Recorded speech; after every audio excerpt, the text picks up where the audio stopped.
देखने जा रहे हैं आज की बड़ी खबर के साथ। देश में जो गुस्सा और उबाल है, देश बदला मांग रहा है कि जो हुआ है यह बर्दाश्त नहीं किया जा सकता।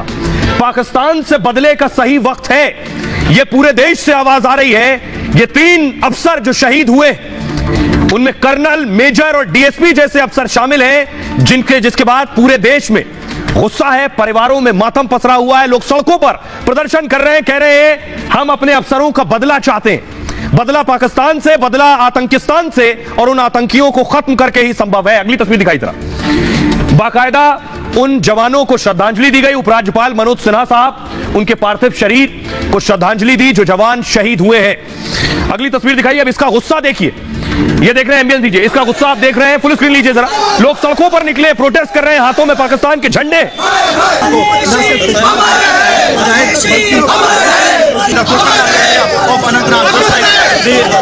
ये जो तस्वीर आप देख रहे हैं, लोग सड़कों पर पुतला जला रहे हैं पाकिस्तान का, झंडे जला रहे हैं पाकिस्तान के। ये गुस्सा लोगों के दिलों में है कि आतंकिस्तान जैसे मुल्क के साथ न कोई बातचीत होगी, न कोई राब्ता होगा। अब देखिए बदले की तैयारी हो चुकी है पूरी। देखिए ये ऑपरेशन देख रहे हैं, फुल स्क्रीन लीजिए। ये ऑपरेशन चला रही है सेना। ये ऑपरेशन कश्मीर में, ये ऑपरेशन जम्मू कश्मीर में चलाया जा रहा है। ये तस्वीर आप देख रहे हैं जहां ऑपरेशन चल रहा है, ये वो इलाका है जहां सेना ऑपरेशन चला रही है और पूरे जंगल को घेर लिया है। ये तस्वीर देखिए जरा, ये आप देख रहे हैं, ये जो धुआं उठ रहा है, जहां जहां जानकारी मिल रही है कि आतंकी हो सकते हैं, वहां फौरन ग्रेनेड से अटैक किया जा रहा है। फुल स्क्रीन लीजिए जरा। को ढूंढने की पूरी वो कोशिश की जा रही है जो जंगलों में छुपे हुए हैं। ये जो तस्वीर आप देख रहे हैं, दूसरी तस्वीर प्ले कीजिए। दूसरी तस्वीर देखिए, जंगलों में बार बार फायरिंग की आवाज आ रही है।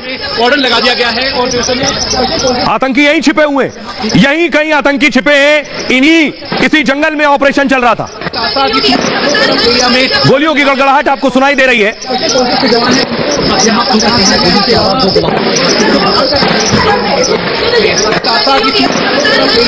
ऑर्डर लगा दिया गया है और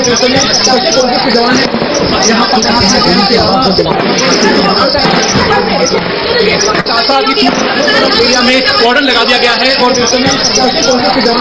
तो जंगल में ऑपरेशन चल रहा है, रुक रुक कर गोलीबारी हो रही है। अगली तस्वीर आपको दिखाता हूं। जंगल बहुत घना है, इतना घना है कि जंगल के अंदर घुसना मुश्किल है। कौन सी गोली कहां से आ सकती है, इसलिए देखिए ड्रोन लगाए गए, बाकायदा ड्रोन तैनात कर दिए गए हैं। जंगल का पूरा व्यू लिया जा रहा है इस ड्रोन के जरिए से, आतंकी कहां छिपे हुए हैं, उसके बाद पता चल सके कितने आतंकी हैं इलाके में, कहां कहां छिपे हैं। अब सवाल यह है कि यह वक्त बिल्कुल सही और सटीक है जब पीओके से आतंकियों का खात्मा किया जाए, उनके टेरर कैंप हटाए जाएं और हाफिज सईद जो पाकिस्तान में छिपा आतंकी है, जिसके एक संगठन ने जिम्मेदारी ली है इस हमले की, ऐसे को खत्म किया जाए। ये वक्त आ चुका है और देश से ये आवाज सुनाई दे रही है। सुनिए जरा।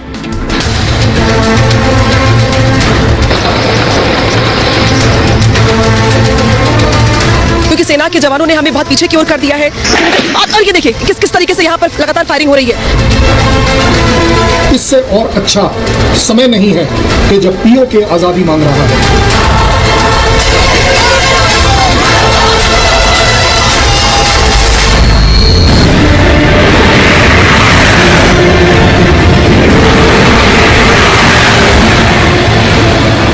शहादत का होगा पूरा हिसाब, घर में घुसकर करेंगे आतंकियों को साफ।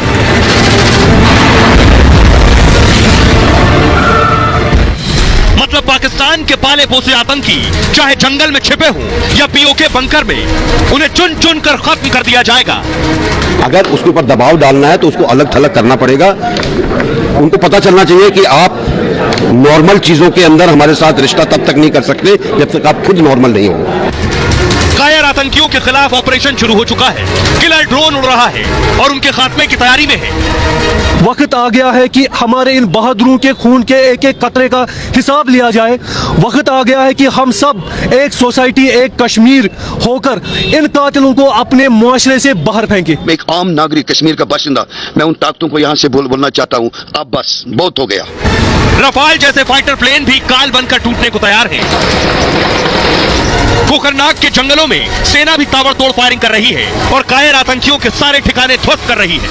सेना की ओर से ऑपरेशन चलाया जा रहा है, सर्च ऑपरेशन चलाया जा रहा है। और ये देखिए किस तरीके से आवाज आ रही है। दरअसल हमारे लिए भी यहाँ पे रिपोर्टिंग करना बहुत मुश्किल हो रहा है, छिप करके हम यहाँ से रिपोर्टिंग कर रहे हैं क्योंकि सेना के जवानों ने हमें बहुत पीछे की ओर कर दिया है। लेकिन मुझे और ये देखिए किस तरीके से यहाँ पर लगातार फायरिंग हो रही है, किस तरीके से लगातार फायरिंग हो रही है। और सामने से जो रेंज देख रहे हैं आप, वहीं से लगातार फायरिंग की आवाज आ रही है, धमाकों की आवाज आ रही है। बताने के लिए काफी है कि किस तरीके से अभी भी वहां पर ऑपरेशन चल रहा है।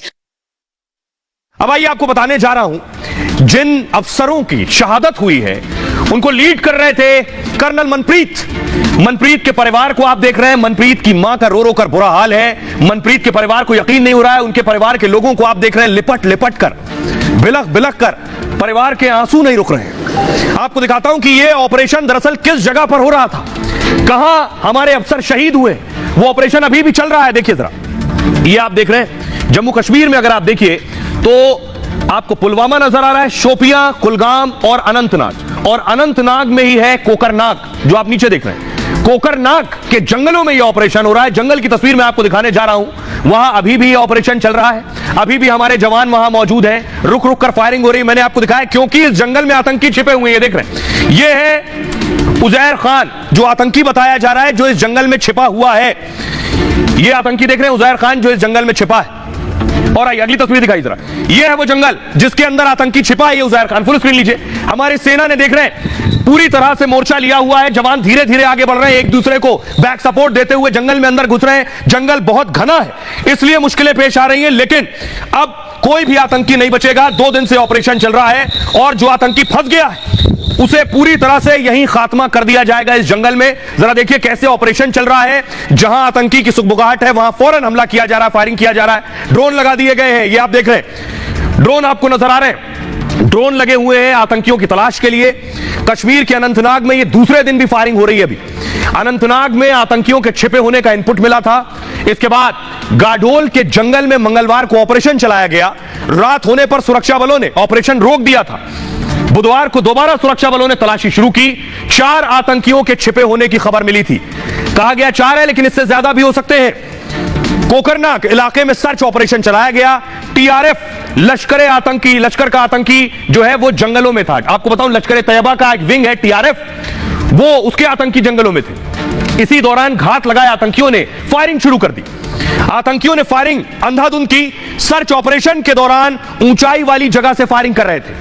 खुद को जब घिरता देखा आतंकियों ने तो सुरक्षा बलों की टीम पर गोलीबारी की। सुरक्षा बलों ने इसका फौरन जवाब दिया।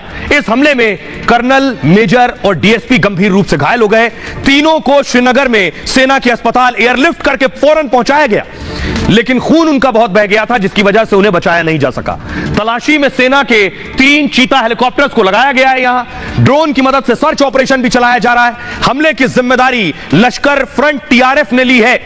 आज भी अनंतनाग के जंगल में आतंकियों से मुठभेड़ चल रही है। जंगल में भारी गोलीबारी के बाद धमाके हो रहे हैं। सेना, सुरक्षा बल और स्थानीय पुलिस एक्शन में है। सुनिए पूर्व DGP, x DGP Jammu Kashmir SP वैद्य साहब क्या कह रहे हैं। आज कोकरनाग अनंतनाग में जो दर्दनाक हादसा हुआ जिसमें हमारे डिप्टी एसपी हुमायूं भट्ट शहादत को प्राप्त हुए, पूरी जम्मू कश्मीर परिवार की तरफ से उनको श्रद्धांजलि है। और आज हम सारा जम्मू कश्मीर का परिवार हम उनको सैल्यूट करते हैं। उनकी शहादत के लिए ये पूरा देश उनको नमन करता है। अब आपको दिखाने जा रहा हूं और मिलवाने जा रहा हूं शख्स से जो आगे से लीड कर रहे थे इस पूरे ऑपरेशन को, कर्नल मनप्रीत। जैसे ही पता चला आतंकी घुसपैठ हो चुकी है, वो फौरन जंगलों की तरफ गए और पूरे ऑपरेशन का नेतृत्व कर रहे थे। यह तस्वीर आप देख रहे हैं कर्नल मनप्रीत की। कर्नल मनप्रीत की शहादत हुई है इस पूरे ऑपरेशन में, आगे से नेतृत्व कर रहे थे। अगली तस्वीर दिखाइए। ये उनके परिवार की तस्वीर देख रहे हैं, उनके माता जी की तस्वीर आप देख रहे हैं। मां का बुरा हाल है रो रो कर। कर्नल मनप्रीत की एक बेटी है, अपने पीछे एक 2 साल की बेटी को छोड़ गए हैं। देखिए जरा उनके बारे में आपको बताऊं। कर्नल मनप्रीत की शहादत पर पूरे देश को गर्व है। चंडीगढ़ के पास उनके घर में मातम पसरा हुआ है। चंडीगढ़ मोहाली के रहने वाले थे। नम आंखों से पूरा गांव उनके बलिदान को याद कर रहा है। कोकरनाग एनकाउंटर में कमांडिंग अफसर थे, मतलब आतंकियों के खिलाफ ऑपरेशन की अगुवाई कर रहे थे। घने जंगलों में छिपे आतंकियों को घेरने में सबसे आगे थे। कायर आतंकियों ने अचानक इन पर अंधाधुंध फायरिंग कर दी। मनप्रीत बुरी तरह से जख्मी हो गए और उसके बाद अस्पताल ले जाया गया। खून बहुत बह चुका था तो मनप्रीत की शहादत हो गई। मनप्रीत की बहनोई ने बताया कि कल सुबह आखिरी बार मनप्रीत से बात हुई थी, तब मनप्रीत ने कहा था कि बाद में बात करूंगा, क्योंकि उस वक्त वो आतंकियों का खात्मा करने जा रहे थे। कर्नल मनप्रीत सिंह 17 साल से सेना में सेवाएं दे रहे थे, कई बड़े एनकाउंटर और ऑपरेशन कर चुके थे। वो सेना की मशहूर 19 राष्ट्रीय राइफल्स यूनिट के इंचार्ज थे। 2016 में इसी बटालियन ने आतंकी बुरहान वानी को मारा था। 2020 में मनप्रीत की अगुवाई में कई आतंकियों को मारा गया। इसके बाद उन्हें सेना में मेडल से भी नवाजा गया था। उनकी पत्नी हरियाणा के एक सरकारी स्कूल में पढ़ाती हैं। उनकी पत्नी हरियाणा के स्कूल में पढ़ाती है और 6 साल का उनका बेटा और 2 साल की उनकी एक बेटी है। मनप्रीत का पूरा परिवार सेना से जुड़ा है। उनके पिता लखबीर सिंह आर्मी में सैनिक थे। उनके दादाजी ने आजादी की लड़ाई में हिस्सा लिया है। सुनिए, परिवार को अभी भी यकीन नहीं है कि उनका लाल अब उनके लिए, देश के लिए बलिदान देकर जा चुका है, उनके बीच नहीं है। सुनिए जरा परिवार क्या कह रहा है। मेरा बेटा शहीद हो गया, मेरा कर्नल शहीद हो गया, मेरा मनप्रीत कर्नल शहीद हो गया, मेरे दिल का टुकड़ा शहीद हो गया, मेरा दिल का टुकड़ा शहीद हो गया। संडे नू मेरी गल हुई थी 3 ਵਜੇ ਦੁਪਹਿਰੇ ਨੂੰ ਮੇਰੀ ਗੱਲ ਹੋਈ ਤੀ। ਕਹਿੰਦਾ ਮੈਂ ਸੁੱਤਾ ਪਿਆ ਉੱਠਿਆ ਏ, ਤੁਸੀਂ ਵੀ ਆਰਾਮ ਕਰ ਲਓ ਮੰਮੀ। बहुत बहादुर सीगा, बहुत गरीब परिवार च उठे, बहुत एक बहादुर मुंडा सीगा, बहुत ज़्यादा एक्टिव सीगा बहुत। मैं भी आर्मी च रहा हैगा, पर मैं एक बहुत ऐदा दा ऑफिसर नहीं देखा जो इन्ना एक्टिव था। पहले भी इनका, हाँ जी, पुर्जा की लीड करते, पहले सेना मेडल से उनको सम्मानित किया गया है। पहले भी टेररिस्टों के साथ उनका एनकाउंटर हुआ है, 3 टेररिस्ट उन्होंने किल किए थे पहले, कल फिर से हुआ है एनकाउंटर। लोगों में गुस्सा है, परिवार बेशक अफसोस में है, दर्द में है, लेकिन लोग देखिए सड़कों पर निकले, देख रहे हैं, फुल स्क्रीन लीजिए। लोग सड़कों पर निकलकर पाकिस्तान के कार्यवाहक प्रधानमंत्री की तस्वीरें फूंक रहे हैं, पाकिस्तान का झंडा जला रहे हैं। देश में गुस्सा है।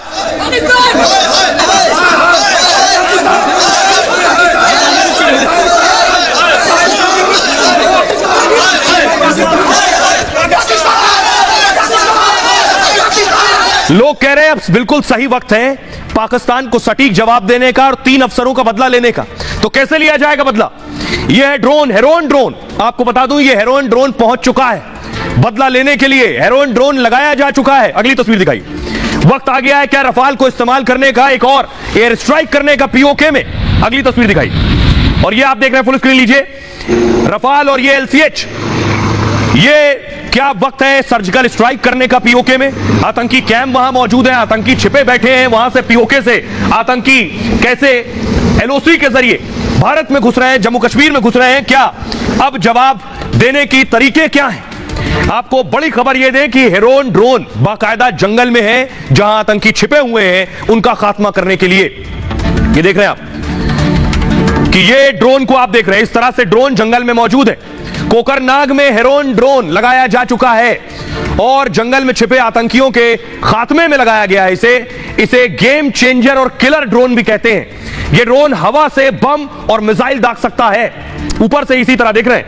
जहां आतंकी मिलेगा यह ड्रोन लगाया जा चुका है, यानी जंगल में अगर ऑपरेशन चल रहा है इस वक्त, तो सेना के जवान को बहुत अंदर जाने की जरूरत नहीं है। यह ड्रोन ट्रेस करेगा और सीधे मिसाइल दाग के मार देगा।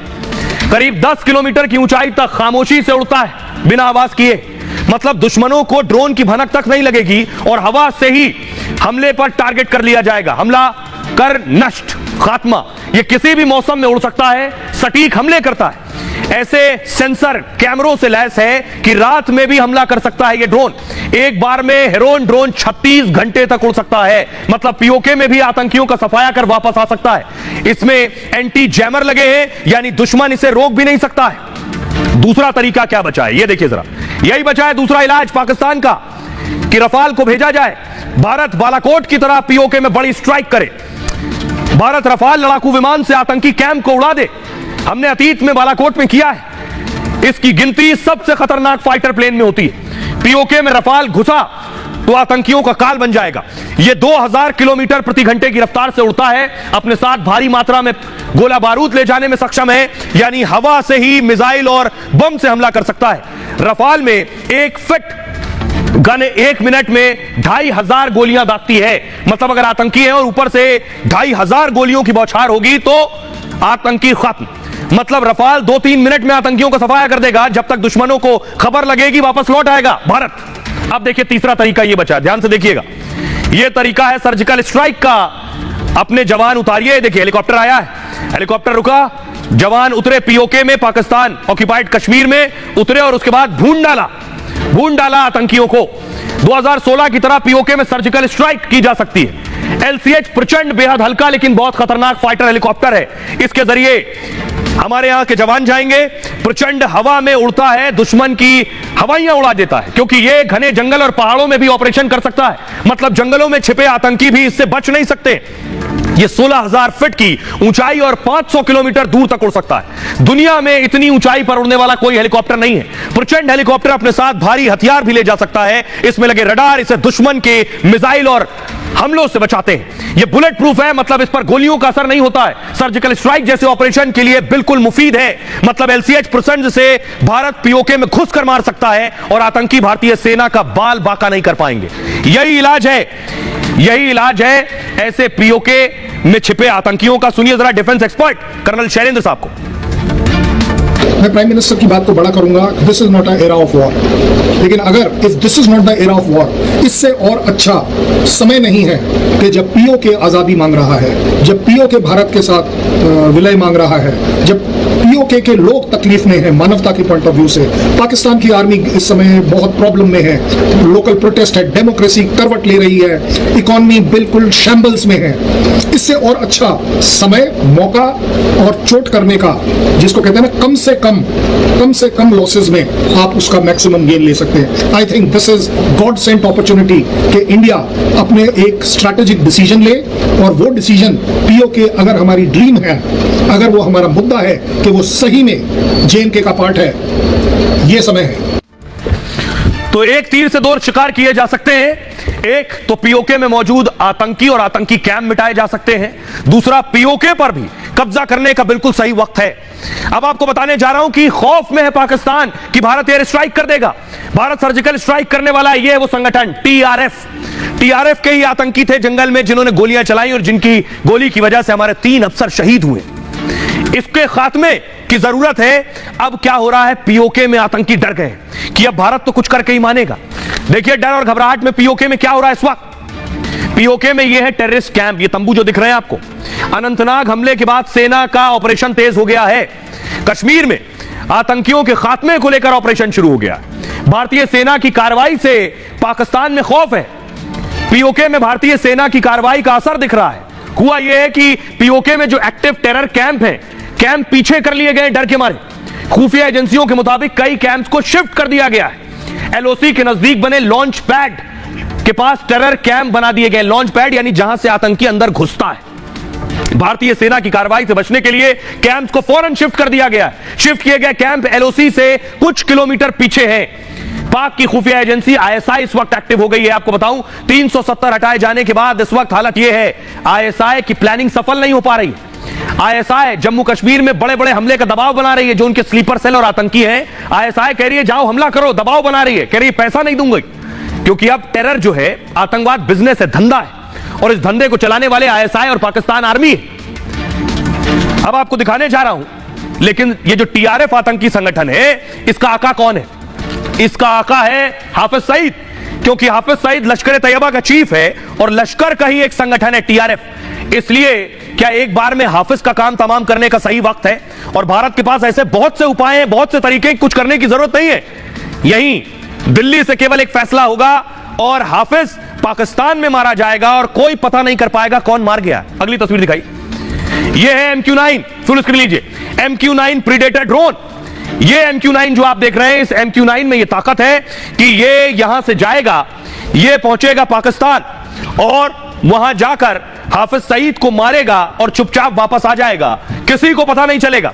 ये ड्रोन अब तक बहुत से बड़े बड़े आतंकियों को ढेर कर चुका है। क्या अब MQ-9 चलाने का वक्त आ गया है?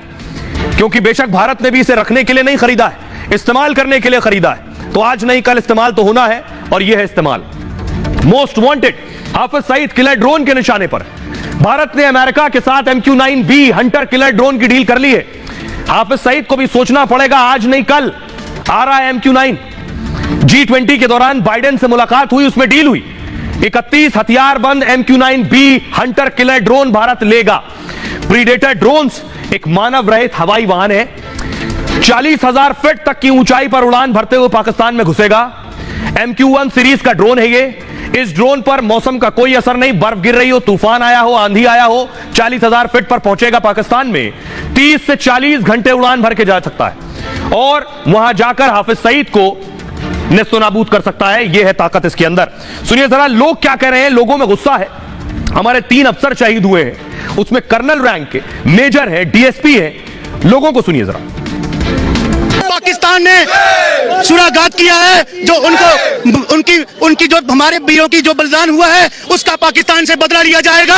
पाकिस्तान अब तेरा अंत समय आ गया है, तू याद रख, क्योंकि जो अति होती है ना, जब किसी चीज की अति होती है उसका विनाश आता है। पाकिस्तान आतंकी मुल्क है, पाकिस्तान आतंक का सरगना है, पाकिस्तान को बख्शना नहीं चाहिए। पाकिस्तान स्पॉन्सर्ड टेररिस्ट जो एक्टिविटी कर रहे हैं यहाँ पे, और ये जो G20 की हमारी समिट हुई यहाँ पे हमारे न्यू दिल्ली में, इससे बौखला गया पाकिस्तान। और ये जो सेपरेटिस्ट अप्रोच रखने वाले जितने भी तत्व हमारे जम्मू कश्मीर में अभी बचे कुचे रह गए हैं, इनको मुंह तोड़ जवाब दिया जाएगा। जम्मू कश्मीर में ये जो कायराना हरकत पाकिस्तान बार बार कर रहा है, हम मोदी जी से कहना चाहते हैं कि इसको जल्द से जल्द ये जो POJK में इनके आतंकी ठिकाने को जल्द से जल्द ध्वस्त किया जाए। पाकिस्तान की सियासत है जो लोगों में आ रही है, मतलब कि टेररिस्ट जो है भड़काऊ करते रहते हैं, टारगेट करके किलिंग करते हैं। जो हमारे 3 शहीद हुए हैं जवान, उसको उनके लिए हम यही प्रेरणा करते हैं कि वो अमर रहे। सिर्फ कर्नल मनप्रीत लीड नहीं कर रहे थे, मनप्रीत के साथ 2 और जाबाज अफसर थे। उन अफसरों में से एक थे DSP हुमायूं भट्ट। DSP हुमायूं भट्ट की यह तस्वीर आप देख रहे हैं। जम्मू कश्मीर पुलिस में थे हुमायूं भट्ट, और उसी जाबाजी के साथ कर्नल मनप्रीत के साथ साथ चल रहे थे। तभी अचानक एक गोली जंगल में कहीं से आई और हुमायूं भट्ट शहीद हो गए। अगली तस्वीर दिखाई। ये आप देख रहे हैं हुमायूं भट्ट को सुपुर्दे खाक किया गया। कश्मीर में फुल स्क्रीन लीजिए जरा। उनके जनाजे की नमाज पढ़ी जा रही है। अब दूसरी तस्वीर में आपको दिखाने जा रहा हूं, देखिए जरा। ये वो है जिस वक्त उन्हें श्रद्धांजलि दी गई। उसके बाद इनके पिता, ये पिता देख रहे हैं, इनके पिता एक्स DIG रहे, जम्मू कश्मीर पुलिस में DIG रह चुके हैं हुमायूं भट्ट के पिता। फुल स्क्रीन लीजिए जरा। हुमायूं भट्ट साहब की मां को देख रहे हैं आप।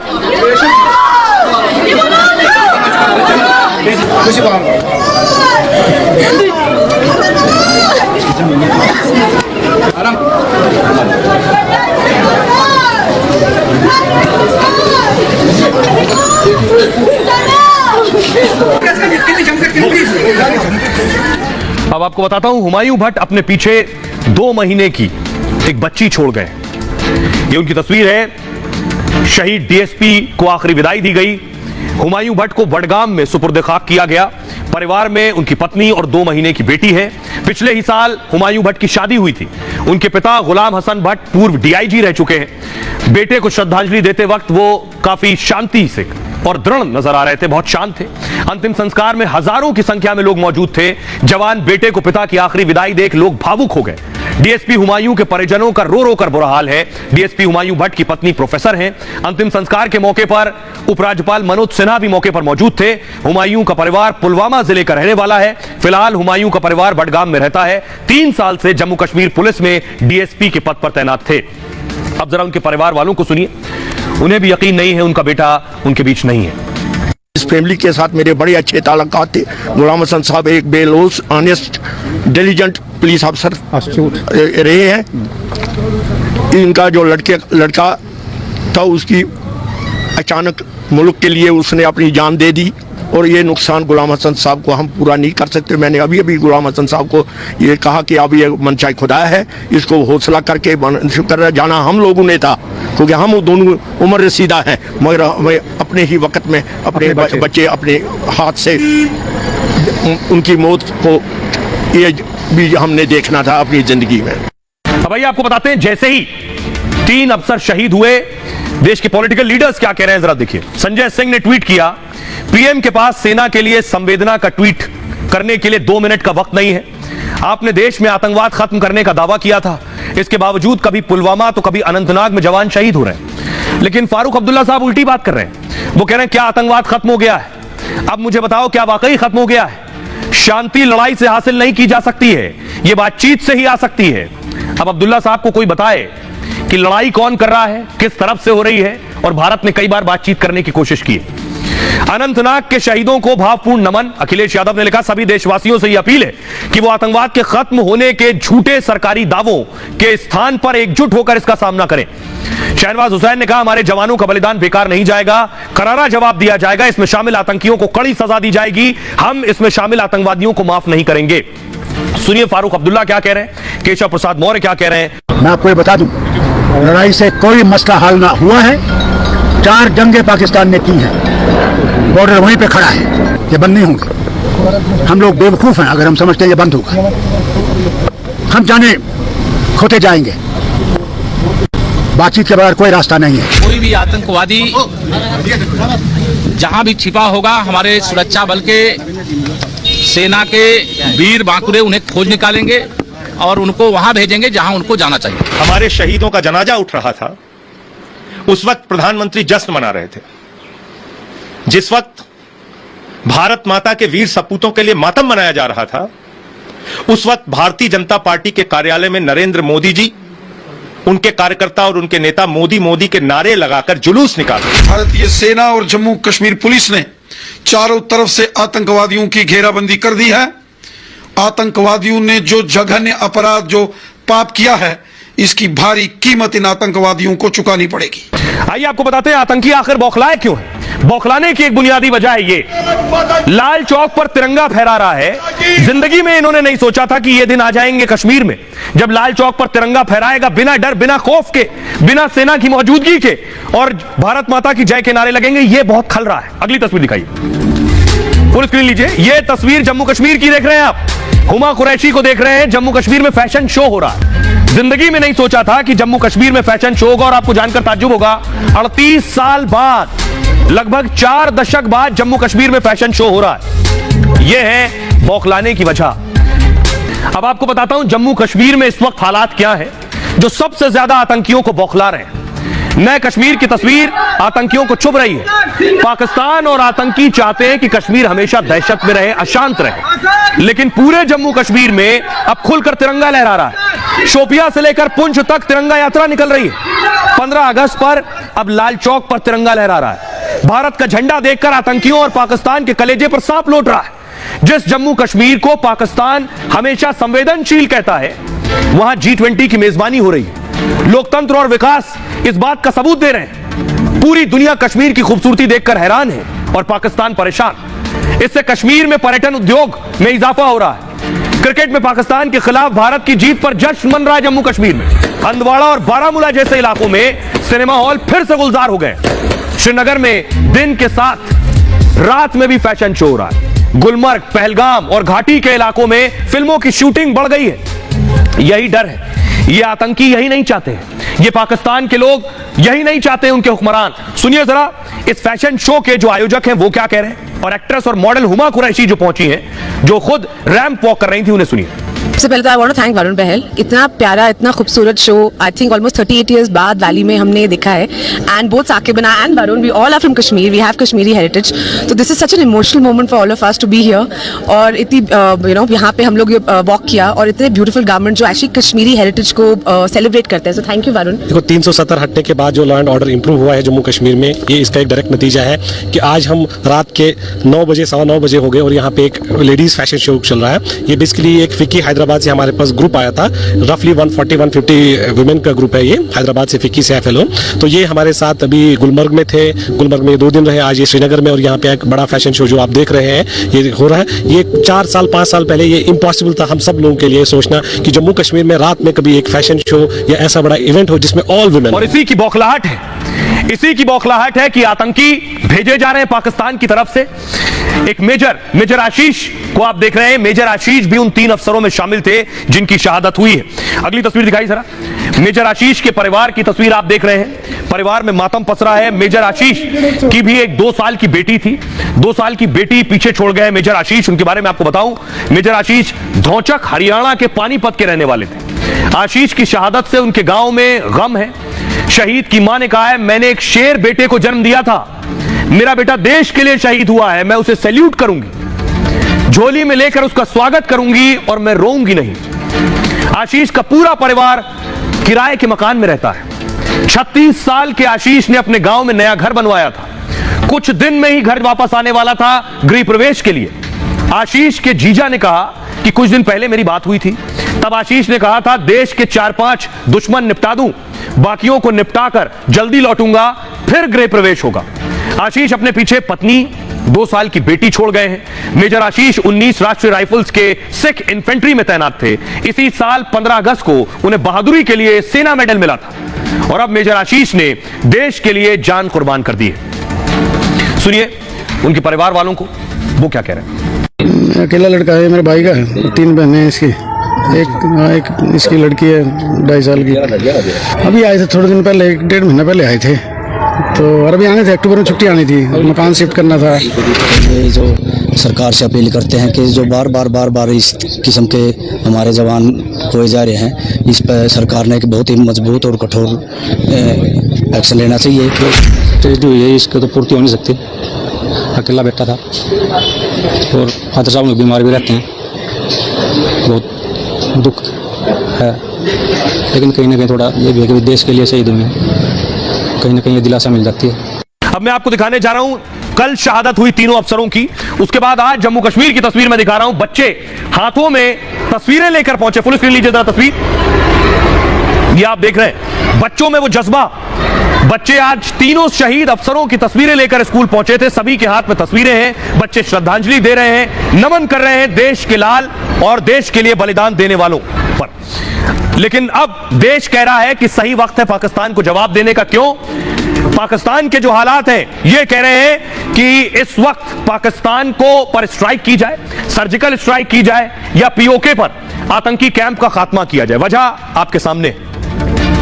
पीओके में पाकिस्तान का जबरदस्त विरोध पहले से हो रहा है। पाकिस्तान के पूर्व प्रधानमंत्री पिंजड़े में हैं, जेल में हैं। इमरान के बाद पीएम बने शहबाज शरीफ सत्ता से बाहर हो चुके हैं। इस वक्त अनवरुल हक पाकिस्तान के कार्यवाहक पीएम हैं। पाकिस्तान के पूर्व प्रधानमंत्री नवाज शरीफ लंदन में। पाक आर्मी चीफ असीम मुनीर कमजोर हो चुके हैं। इमरान को जेल भेजने में मुनीर का हाथ माना जा रहा है। इसकी वजह से मुनीर को भी देश में समर्थन नहीं मिल रहा है। ऐसे में पाकिस्तान को जवाब देने का इससे मुफीद वक्त नहीं हो सकता। पाकिस्तान पहले से ही महंगाई, आर्थिक मोर्चे से जूझ रहा है। पाकिस्तान के नागरिक देश छोड़कर बाहर जा रहे हैं। पाकिस्तान हर मोर्चे पर घिर गया है। पाकिस्तान में नवंबर में चुनाव हो सकता है। ऐसी स्थिति में हमला होने पर पाकिस्तान का बर्बाद होना तय है और ये सबसे सटीक वक्त है। आपको सुनवाने जा रहे हैं पूर्व आर्मी चीफ रहे जनरल वीके सिंह, जो उस वक्त केंद्रीय मंत्री हैं, उनको सुनिए।